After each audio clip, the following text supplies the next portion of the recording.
qo'limdagi narsani kim biladi? Sizlarga qiynamasdan oddiyroq tushuntiraman. Bu narsa katta fura mashinasini konditsioner radiatorning ichida turadigan filtr bo'ladi. Bu mashinamizni radiator konditsioner yaxshi ishlamagan, sovutish umuman yo'q, remont qilinganda o'xshamagan.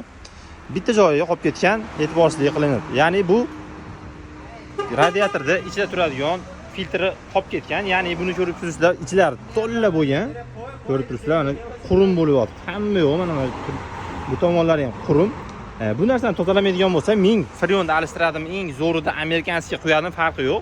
Bu narsa freon sirkulyatsiyasini to'xtatadi. Sirkulyatsiya o'ta ham past bo'lgani hisobiga freon yaxshi sovutmaydi. Ichkarida iliq havo turadi, lekin sovutish yaxshi emas. Xuddi shu narsani yoki alishtirib olish kerak, yoki ichida xuddi shunaqa narsalar bo'ladi. To'kib tashlab, buni bemalol tozalasa bo'ladi. Bu bitta bunga emas, boshqa qolgan hammasini mashinaga tozalab, filtri bor, lattali o'sha narsani qo'ysa bo'ladi. Xuddi o'sha narsadan keyin xudo xolasa mashinamiz ideal darajada turadi. Hozir buni qayta turishini sizlarga ko'rsatib o'taman.